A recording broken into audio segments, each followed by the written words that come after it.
Ang pag-ibig ay walang pinipiling edad at kasarian. Ito ay kusang dumadating sa ating buhay na may kaakibat na saya at kabiguan. Isang mapagpalang araw sa inyo at sa mga nakikinig. Avid listener niyo po ang aking pamilya at talagang walang pinapalampas na kwento. Kaya sumubok po ako magpadala ng aking sariling kwento. Ako po si Josephine at gusto ko po sanang magbahagi sa inyo ng aking personal na karanasan noong naaksidente ako at kinailangan ko mag-leave sa trabaho. At habang nagpapahinga ako sa aming bahay ay may nakilala akong lalaki na lumitaw sa may kabilang highway noong bumuhos ang malakas na ulan at siya ang nagligtas sa akin sa magnanakaw na namasok sa loob ng aming bahay. Hindi ko sukat akalaing darating ang panahon na magmamahal akong muli sa isang hindi inaasahang pagkakataon na nilalang ng kadiliman. Masasabi kong naniniwala ako sa mga aswang, maligno, laman lupa, engkanto, tiyanak at iba pang mga nilalang na hindi mapaliwanag ng sensya. Dahil noong bata pa lang ako ay lumaki na ako sa probinsya. Doon kami nagmula ng aking mga magulang kasama ang aking mga lolo at lola. Nagsumikap ang mga magulang ko na umasenso at gumanda ang buhay.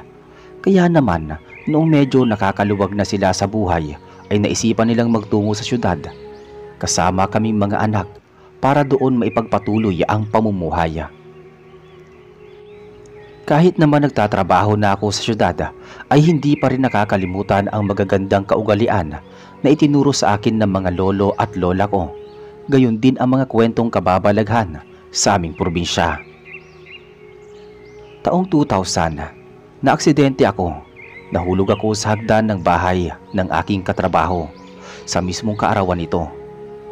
Kaagad na kumuha ng ambulansya ang katrabaho ko at siya mismo ang gumastos sa pampahospital ko. May kaya naman kasi siya sa buhay at bukod sa opisina ay marami pa siyang mga part-time job. Nabanggit ng doktor na nabalian ako ng buto at kinakailangan kong magpahinga ng matagal na panahon bago bumalik sa aking trabaho. Pinagbawalan din ako sa pagpupuwersa ng aking tuhod at paa.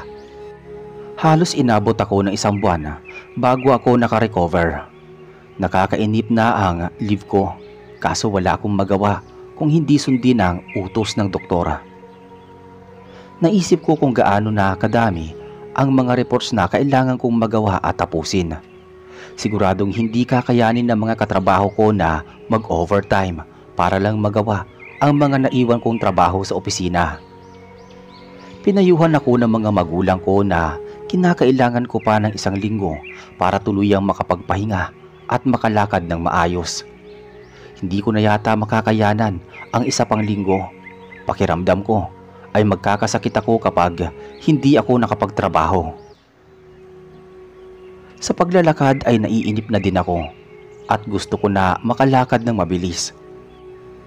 Ilang taon na din ang lumipas noong namatay ang napangasawa kong long-time boyfriend dahil bumangga ang minamaneho niyang kotse sa isang rumaragasang sasakyan.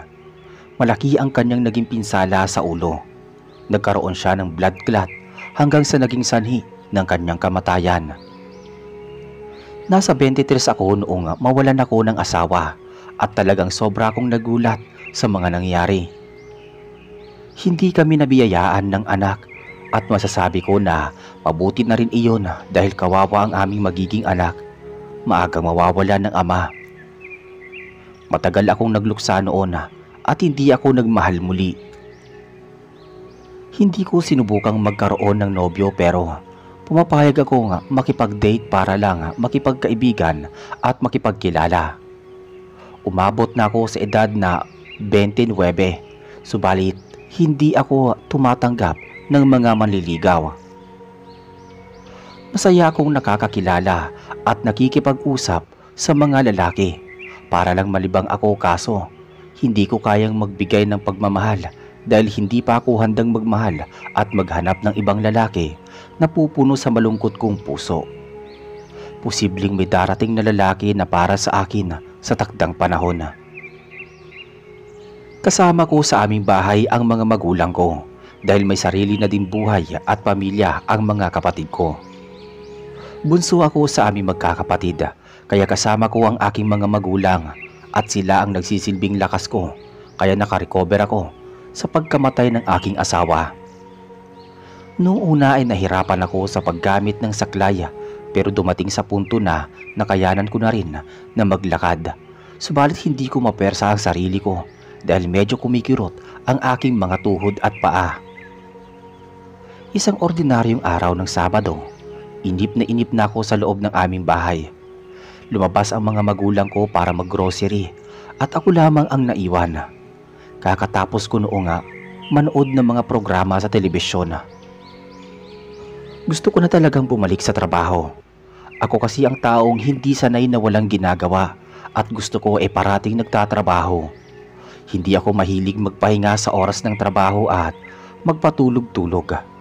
Masipag ako at gusto ko ay nakakatapos ako kaagad ng mga gawain. May mga pagkakataong tumatawag pa rin sa aming telepono ang mga lalaki ko nakikidate na inaalok akong lumabas para makipag-date at maligawan ako. Subalit wala akong gana, lalo pa at naaksidente ako. Minabuti ko pang prangkahin sila na wala silang maaasahan sa akin at mas makakabuti kung magiging magkaibigan na lang kami. At ayoko nang palalimin ang aming pagkakakilala.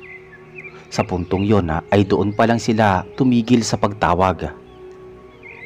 Pakiramdam ko ay nagiging malupit ako sa kanila, pero ayoko silang paasahin sa wala. Total talaga namang wala akong nararamdaman, kaya bago pa sila mahulog ng tuluyan ay matapos na ang aming komunikasyon. Tinamad na akong manood ng telebisyon. Hindi pa rin naman ako nagugutom at hindi rin makagawa ng mga gawaing bahay. Nag-isip ako na mapaglilibangan noong mga oras na iyon. Maya-maya ay dumako ako sa may bintana at balak kong tumingin kung ano ang kaganapan sa labas ng bahay. Baka sakaling magkaroon ng diversyon ng isip ko. Hinawi ko ang kurtina at dumungaw ako sa bintana. May napansin akong isang binata na sa tansya ko ay nasa 20 mahigit ang edad. Medyo may kabataan sa akin kung titignan. Mistiso at matipuno ang pangangatawan. Nakasuot siya ng puting t-shirt at maong nakupas. Basang-basa siya sa ulan. Naawa ko sa kalagayan niya dahil kita ko na nanginginig siya sa sobrang lamig habang patuloy ang malakas na buhos ng ulan. Naisip ko na gusto niyang tumawid sa kalsada, subalit hindi niya magawa dahil marami sasakyan ang lumilitaw at mabibilis na umaandar. Hindi ko alam kung bakit bigla akong nag-alala sa kanya. May bahagi ng utak ko ang gustong lumabas ng bahay kahit pakiramdam ko ay delikado dahil madulas at maulan sa labas ng bahay. Nakipagsapalaran ako. Tumayo ako at sinikap kong maglakad kahit hindi pa ako ganoon kalakas. Hinanap ko ang malaking payong na sisidlan at nagumpisa akong lumabas ng bahay. Tinanaw ko ang binata at napansin ko na wala nang sasakyan sa kalsada.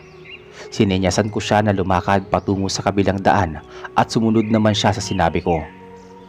Mabilis siyang kumilos ngunit ganoon na lang ang ikinabigla ko nang lumitaw ang isang malaking truck.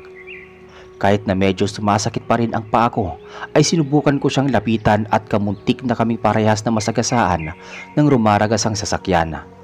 Mabuti na lang at nahawakan ko ang kanyang damit, kaso ay tumilapon kami sa tabi ng kalsada pagkadaan ng truck. Ininda ko na naman ang sakit ng paa ko. Tinulungan ako ng binata na makatayo. Parang wala namang masamang nangyari sa kanya. Medyo nasaktan ang tagiliran ko at bahagyang kumirot ang mga tuhod at paa ko. Napagmasdan ko siyang mabuti at tila nahalina ako sa magandang hubog ng kanyang pangangatawan. Hindi ko alam kung anong mahika ang bumalot sa katawan ko at saglit na nawala sa isip ko ang kirot ng tuhod at paa ko. Pinagmasdan ko siyang mabuti. Nakaumbok ang malaki niyang mga muscle at mukhang sanay siya sa pagbubuhat ng mabibigat na bagay. Marahil nag-iihersisyo siya, kaya napapanatili ang malaki at magandang katawang lalaki na pinapangarap ng mga kababaihan. Mapula din ang kanyang labi. Hindi ko malaman pero natutukso ako sa taglay niyang kagwapuhan. Naramdaman ko kung gaano kalamig ang kanyang mga kamay. Tinanong ko siya kung saan siya pupunta at kung bakit napakatagal niya bago tumawid sa kalsada. Nagpakilala naman siya bilang Adam bago sinabi sa akin ang totoo.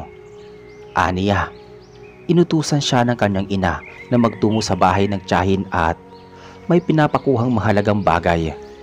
Noong pauwi na siya ay bumuhos naman ang malakas na ulan at natigilan siya sa tabi ng kalsada dahil sunod-sunod ang pagdating ng mga sasakyan. Nakipagkilala ako sa kanya at nabanggit ko sa kanya na naaksidente ako noong mahulog ako sa hagdan ng bahay ng katrabaho ko. Kaya napatigil ako sa pagtatrabaho at pinili kong mag-leave. Suwestyon niya na huwag ko daw pwersahin ang mga paa ko at baka daw lalo akong mabalian. Napangiti ako at may kung anong kilig ang bumalot sa puso ko. Nagpasalamat ako sa kanya at nakita ko na lumabas ang malalalim na biloy sa tigkabilaan ng pisngi. Nag-init ang mukha ko sa sobrang hiya.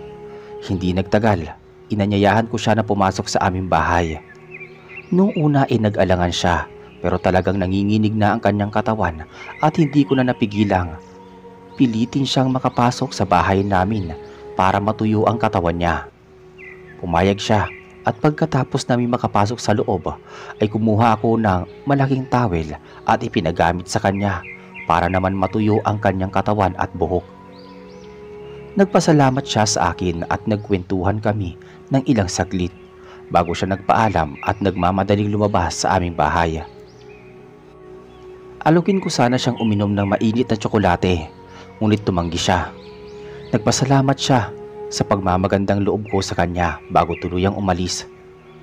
Tinanaw ko siya sa labas ng bahay at napansin ko na may kalayuan na ang kanyang bahay at mabuti na lamang at noong makalabas siya ay tumila na ang ulan. Nakaramdam ako ng kaunting lumbay dahil nag-iisa na naman ako sa loob ng aming bahay. Gusto ko sanang puntahan si Adam sa mga darating na araw ngunit dahil hindi pa masyadong magaling ang aking mga paa, baka lalo pa ako mapasama.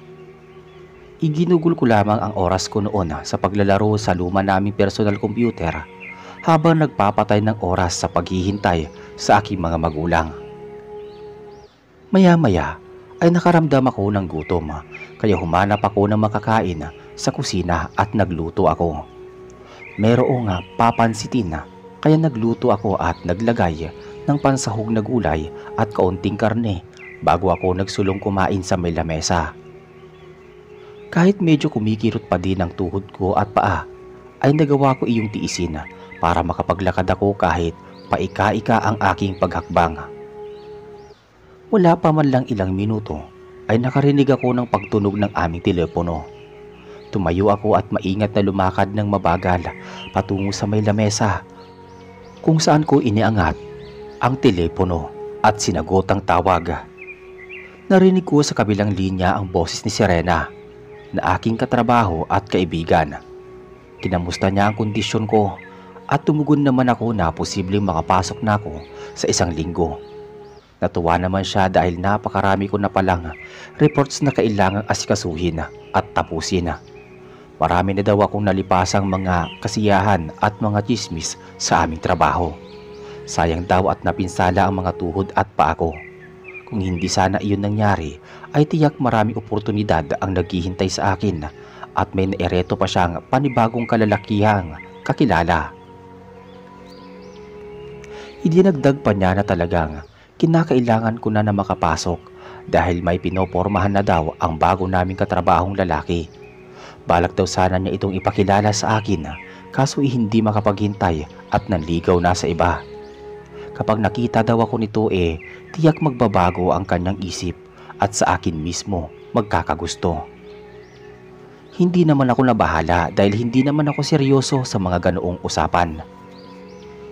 Napipilitan lang naman ako makipag-date sa mga inirereto sa akin dahil sa udyok ng mga katrabaho kong babae. Madalas kasi na nagkakagusto sa akin ang mga nirereto nila kaso wala talaga akong nararamdaman para sa kanila. Pinagbigyan ko na lamang ang mga katrabaho ko kahit hindi ako interesado sa mga lalaki. Marahil iwala pa sa kanila ang lalaking magpapatibok sa puso ko. Matagal kami nag-usap sa telepono ni Serena hanggang sa inabutan na ako ng aking mga magulang. Nangamusta sila sa nangyari sa akin sa buong maghapon at nabanggit ko sa kanila ang tungkol sa bago kong kakilala na si Adam na mukhang ilang bloke lamang ang layo ng bahay sa amin. Umandar na naman ang pagiging OA ng nanay ko noong malaman niya na kamuntik na naman akong maaksidente. Hinayaan ko na lamang siyang magtaas ng boses at mangaral ng isang buong sermon sa akin.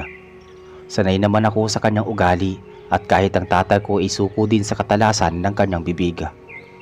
Pero sa kabila nun ay pinayuhan niya akong pabisitahin sa aming bahay si Adam para makilatis nila ng tatay ko. Baka daw kasi matino itong lalaki at babagay sa akin. Wala naman daw masama kung magmahal akong muli. Bata pa daw ako at di pa huli ang lahat para magkaroon ako ng bagong asawa at magkaanak. Napatigil ko lamang siya sa pagsasalita nung nabanggit ko ang mga sinabi ni Serena ukol sa pagpasok ko sa susunod na linggo. Tinanong ako ng tatay ko kung handa na akong pumasok at kung makukondisyon ko na ang paa ko kapag nag-umpisa na akong bumalik sa trabaho. Positibo naman ako at pinanindigan ko na papasok na ako sa trabaho sa susunod na linggo dahil talagang namumuti na ang mga mata ko sa sobrang kainipan sa loob ng bahay. Wala na rin akong masyadong ehersisyo at madalas na napapalaki ang pagkain ko dahil wala na akong iba pang masyadong libangan. Naghanda na noon ng lulutuin ang aking mga magulang para sa pananghalian. Saglit akong umupo sa may sofa at parang may pumasok sa utak ko na muling dumungaw sa bintana.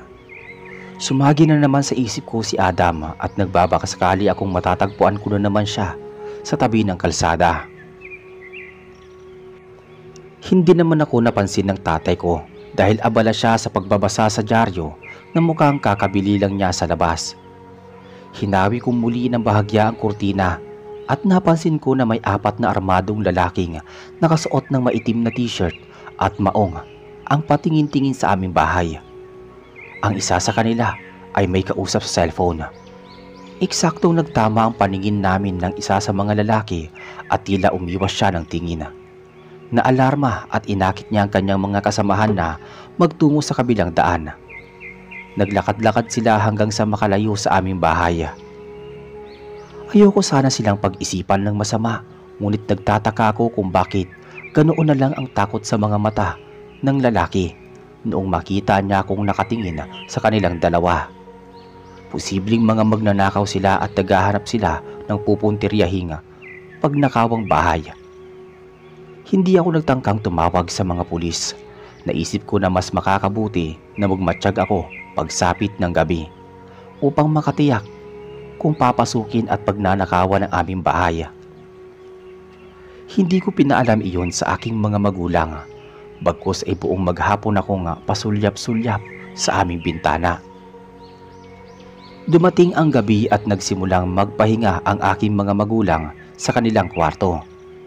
Pumasok na din ako noon sa loob ng aking silid tulugan. Naisip ko na mukha namang tahimik at buong maghapon ay wala naman akong napansin o naramdamang kakaiba, kaya marahil ay masyado lamang akong nag-iisip at pati ang 4 na lalaki ay hinuhusgahan ko ang pagkatao na wala naman akong sapat na ebidensya na magnanakaw nga silang lahat. Humiga na ako noon nang makarinig ako ng tila may nabasag na bagay sa may labas. Naalerto ako at naisip ko na baka may nangyayaring masama sa aking mga magulang. Hinanap ko ang matalas na cutter sa silong ng lamesa ko at pagkatapos dumiretso na akong lumabas ng silida. Inabutan ko na patay lahat ng ilaw sa buong kabahayan. Nangapa ako sa dilim at dinig na dinig ko ang malakas na pagbuhos ng ulan sa labas ng bahay, kasabay ang dagundong ng kulog at kidlat. Kumapaka pa ako hanggang sa mabuksan ko ang switch ng ilaw. Nagliwanag ang pasilyo patungo sa sala. Ibinaling ko ang tingin sa gawing kanang bahagi nang makita ko na nakabukas ang pinto ng mga magulang ko.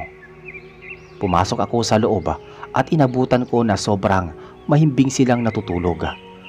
Pero muli kong naalarma noong makarinig na naman ako ng mga kaluskos na buhat sa may sala. Inalog-alog ko ang aking mga magulang at sinubukan ko silang gisingin, subalit laking gulat ko na patuloy lamang silang humihilik na para bang nakainom ng sleeping pills. Kaya kahit medyo kinakabahan ako ay lumabas ako ng kwarto at hinanap kung sino man ang nanloob sa aming bahay. Pagkabungad ko sa may sala ay inabutan ko ang 4 na kalalakihang nililimas ang mga alahas at maliliit na kahon. Ang isa sa kanila ay papalabas ng pinto. Binulyawan ko sila at nakatawag iyon ng pansin. Tinutukan ako ng baril ng isa sa mga lalaking may takip ang muka at nakasuot ng maitim na bonet. Nagimbal ako at halos manigas ang aking kinatatayuan. Sinenyasan ng lalaki na may hawak na baril ang kasama niyang lalaki na may hawak namang kutsilyo. Lumapit siya sa akin at habang bitbit ang kutsilyo, walang ano-ano ay bigla kaming nakarinig ng malakas na sigaw na nagmumula sa isa pang magnanakaw. At kasabay nun ay biglang nawala ng kuryente. May kaunting liwanag lamang na nagmumula sa kabilugan ng buwan. Kamuntik na akong mahawakan ng magnanakaw. Mabuti na lang at naging mabilis ako at nahiwa ko siya sa may kamay gamit ang cutter. Sinikmuraan niya ako. Napangiwi ako sa sakit pero nagawa ko siyang masipa, ngunit natigil kami nang biglang may lumitaw na isang figura sa may pinto. Inaninag ko ang itsura ng nilalang at ganoon na lang ang ikinasindak naming lahat. Nagbabaga ang kanyang namumulang mga mata, punong-puno ng dugo ang kanyang bibig, gayon din ang matutulis na kuko sa may kamay.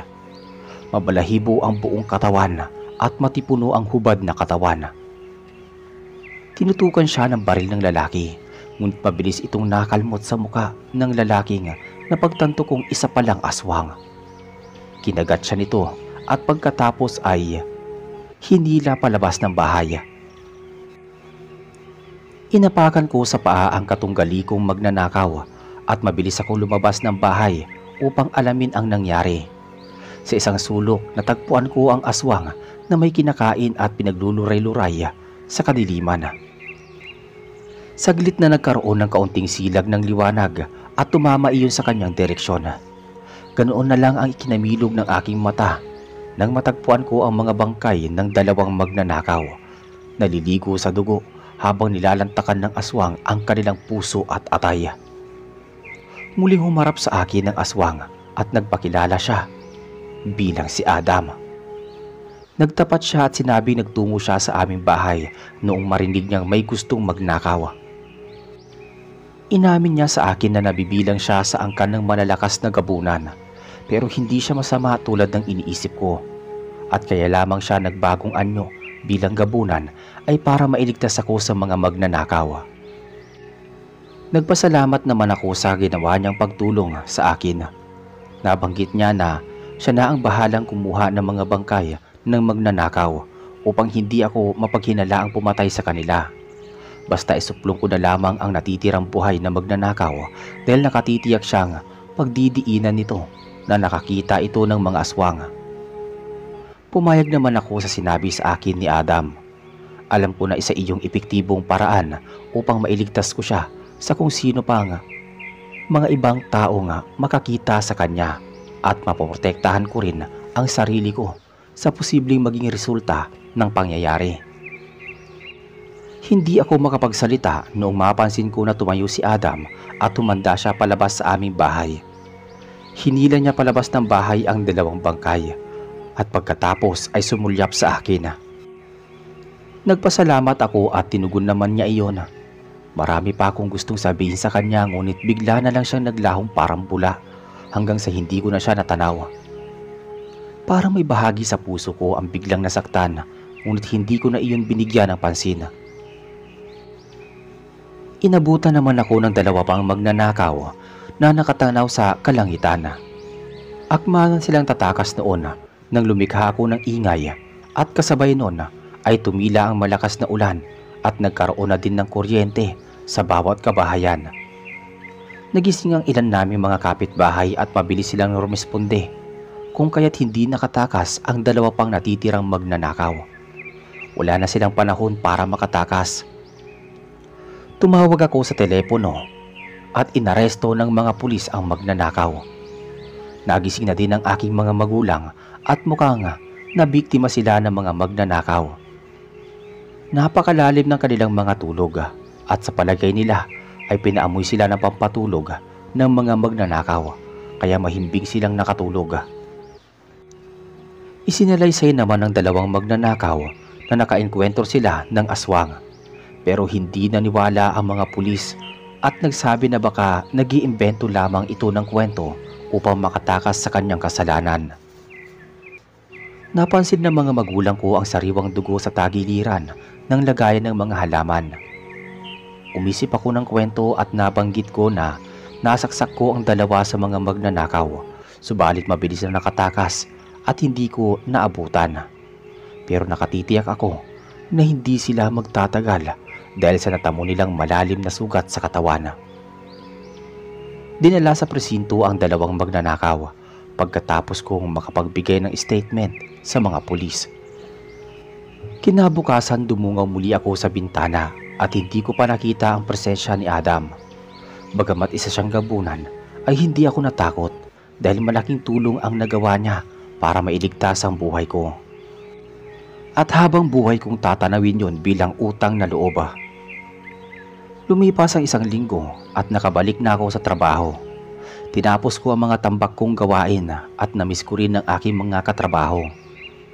Matagal kami nagkwentuhan, lumabas at gumala noong araw ng aming mga day off. At pilit kong kinalimutan kahit saglit lang ang alaala ko kay Adam. Bumalik ako sa ordinary kong buhay at muli akong nangarap para sa aking sarili. Minsan kami nagliwaliw ng mga katrabaho ko. Kumain kami sa isang restaurant at naitanong ni Serena kung may balak pa akong magmahal muli. Nabanggit ko sa kanya noong mga panahong nakalive ako, meron akong nakilalang maginoo at gwapong lalaki na hindi ko akalaing magpapatibok sa aking puso. Biglang nabuhayan ang mga kaibigan ko at kung ano-anong pinagtatanong sa akin. Kita ko na puno sila ng kuryosidad pero hindi ko ipinagtapat sa kanila na gabunan si Adam. Nagsalita si Serena at sinabing gumawa ko ng paraan upang magkita ulit kami ni Adam at baka daw ito ang lalaking nakatadhana sa akin. Huwag ko na daw sayangin ang mga pagkakataon dahil sa ikalawang pagkakataon ay umibig ako at mukhang nakamove on ako sa pagkamatay ng aking asawa. Napaisip ako dahil hindi ko alam kung saan ko matatagpuan si Adam kahit gusto ko pa siyang hanapin. Akala ko malakas ako at mawawala sa mga alaala ko si Adam. Subalit lalo na pala akong nangungulila sa kanya, lalo pat matagal ko na siyang hindi nakikita at nakakasama. May mga gabi na nagdarasal ako at humihingi ng kahilingan sa Diyos na sana magkita kami muli ni Adam at sana hindi pa huli ang lahat para sa aming dalawa. Sigurado na ako sa nararamdaman ko sa kanya at wala na akong iibigin pang iba. Dumating ang day off ko at bumisita ako sa puntod ng asawa ko. Humingi ako ng tawad sa kanya at sinabing iyon na marahil ang tamang panahon na magmahal ako at nagbukas ng puso para sa ibang lalaki. Isang araw, naisipan ko na maglakad-lakad sa daan patungo sa aming bahay. Sumagi sa isip ko si Adam, kaya naitinong ko sa ilang kapitbahay kung may kakilala silang ganoong binata sa hilerang kanilang kabahayan. Umiling-iling naman ang mga ginang. Napagtatanungan ko, wala daw silang nakikilalang binata na nakatira sa lugar na iyon. Kaya naisip ko na marahil nagsisinungaling sa akin si Adam noong una pa lang na nakilala namin ng isa't isa. Hindi siya residente sa aming bayan at marahil ay nagmula siya sa ibang lugar. May mga panahon na naiisip ko siya at kung minsan ay may nabubuong ideya na kung hindi sana siya aswang at nabigyan lamang sana kami ng pagkakataong magkasama at magkakilala pa ng mas matagal, ay may pag-asa na mahulog ang kalooban namin at maging magkasintahan kaming dalawa. Gwapo at macho si Adam kaya maraming babae ang posibleng magkagusto at mahumaling sa kanya. Bukod pa doon ay maginoo at mabait siya kahit sa isa siyang gabunan. Walang maghihinalang isa siyang aswang hanggat hindi siya nagbabagong anyo. Pinaglalabanan ko man ang damdamin ko, subalit pilit at pilit na sumasagi sa aking isip si Adam. Namimiss ko siya sa araw-araw at wala kong ibang lalaking tinanggap na manliligaw kahit na meron namang inirereto sa akin ang mga katrabaho ko. Nagpursigi ako sa pagtatrabaho hanggang sa napromote ako at tumaas ang posisyon sa opisina. Malaking biyaya iyon sa aking pag-unlad. Nagdiwang kami magkakatrabaho, gayon din ang mga magulang ko sa aming bahay. Pero hindi pa rin buo ang aking kasiyahan dahil hindi ko pa rin makalimutan si Adam. Ngunit sadyang hanggang doon na lang yata ang ibinigay na pagkakataon para sa aming dalawa. Totoo nga palang may mga taong pinagtagpo pero hindi para sa isa't isa. Iyon ang masaklap na katotohanan na tinanggap ko sa aking puso. Pero may pagkakataon pa rin napapadungaw ako sa bintana sa may sala tuwing sumasapit ang malakas na buhos na ulan tuwing tag-ulan. At nasurpresa ako nga. Nakita ko si Adam na nakatayo sa may kabilang daan, nakatanaw sa akin. Ngunit sa tuwing kumikisap ako, naglalaho na lamang siyang parang bula. At tila isang guni-guni lang ang lahat.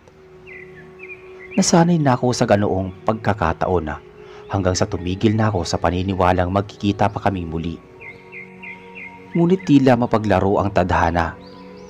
Merong isang binata ang nag-apply sa amin ng trabaho at kaagad din siyang natanggap at nakapagsimula sa pagtatrabaho bilang clerk. Nagulat ako noong malaman na bumalik si Adam. Hindi ko akalaing magkikita pa kami sa ikalawang pagkakataon. Naging malapit kami sa isa't isa pero wala akong naikwento sa mga katrabaho namin ukol sa kanyang pagkatao. Nanatili yung isang lihim hanggang sa dumating ang pagkakataon na magkausap kami ng masinsinan. Nabanggit niya sa akin na matagal na panahon siyang lumayo para maging karapat-dapat sa aking paningin. Sa katunayan ay isa siyang dayo sa aming lugar. At nagsinungaling siya na meron siyang kamag-anak sa aming lugar. Isa siyang gabunan pero hindi talaga siya madalas kumain ng mga laman loob ng mga tao at mga mababangis na hayop o di kaya mga alagang hayop ang kanyang paboritong kainin. Nakatapos naman pala siya ng kolehiyo. Nakapag-aral siya dahil may kaya ang kanyang pamilya na may lahing Kastila. Isa rin iyon sa rason kaya natanggap siya sa aming trabaho dahil meron siyang kaalaman sa aming mga gawain. Ipaniliwanag niyang matagal siyang nawala dahil nagtungo siya sa malayong probinsya upang magpagamot sa isang magaling at batikang albularyo upang maging isa siyang ganap na tao. Nakarating siya sa probinsya ng Diaz at doon ay may natagpuan siyang magaling na albularyo. Isang gabi ay inabangan niya itong dumaan upang makausap niya at makipag-usap upang gamutin siya nito. Kaso may nakaengkwentro itong mga aswang kaya naman tinulungan niya itong makalaban. Marunong sa pakikipaglaban sa aswang ang albularyo. Ginawa din ni Adam ang makakaya upang mapatay ang mga aswang. Nagtagumpay silang dalawa at nagpasalamat sa kanya ang albularyo at bilang pasasalamat ay nag-usa siyang gamutin ito at gamitin ang kaalaman upang mabawasan ang pagiging gabunan nito. Umabot sa punto na kamuntik na siyang mamatay sa proseso. Matagal ang gamutan pero ang nagpapalakas sa kanya at nagbibigay ng panibagong inspirasyon ay walang iba kung hindi ako. Ako daw ang nagpatibok sa kanyang puso. Kaya kahit kamatayan ay sinuong niya para lang maging ganap na ordinaryong tao. Nasurpresa ako nang malaman na meron pala siyang pagtingin sa akin. Ipinagtapat ko sa kanya na matagal ko na din siyang hinihintay dahil napamahal na din siya sa akin. Masaya ako na parehas pala kami ng nararamdaman. Niligawan niya ako at humarap siya sa aking mga magulang. Nakisama siya pati sa mga kamag-anak ko. Pinatunayan niya ang kanyang sarili at naging magkatuwang kami sa mga trabaho sa opisina. Botong-boto din kay Adam ang mga kaibigan ko. At alam nila na ito na marahil ang sagot sa mga panalangin ko sa Diyos. Masaya sila para sa amin at question pa nila na madaliin ko na ang pagsagot dito dahil medyo matagal-tagal na rin siyang nanliligaw sa akin. Huwag ko na daw itong paghintayin at baka makahanap pa ito ng iba. Nakita nila na mabait at totoo ang pagmamahal niya sa akin, kaya parati nila akong kinukulit na maging magkasintahan na daw kami at hindi nagtagal, naging magkasintahan nga kaming dalawa. Tuluyan na siyang naging tao at nakapamuhay ng normal. Wala nang makapagtangka makipag-date o maligaw sa akin. Sapat na si Adam sa buhay at pag-ibig ko. Hinding-hindi ko nabanggit sa aking magulang ang tungkol sa tunay na katauhan ni Adam. Hindi na mahalaga kung ano nakaraan niya. Isinama ko siya sa simbahan at natutunan niyang manalig sa Diyos. Hindi nagtagal at napuspos kami ng biyaya matapos naming makapagpakasala hanggang sa nagkaroon ako ng mga anak. Naging malaki ang paghanga ko sa kanya at sa dinami-dami pa ng nagustuhan kong lalaki iyong pang dating aswang. Pero hindi ko pinagsisisihan na napangasawa ko siya dahil talagang malaki ang naidulot niya sa buhay ko. Sa tuwing umuulan, muling nagbabalik ang mga alaala ko kung papaano kami nagkakilala at nabuo ang aming pagmamahalan. Sa ngayon ay malakas pa rin ang aming pangangatawan at matibay ang tuhod naming nag-aalaga ng mga apo. Hanggang dito na lang po ang aking kwento at sana inagustuhan ninyo ang paglalahad ko ng aking karanasan. Hangad ko po na nagsilbing inspirasyon, lalo na sa mga gustong magmahal muli at makatagpo ng taong magmamahal sa kanila ng totoo.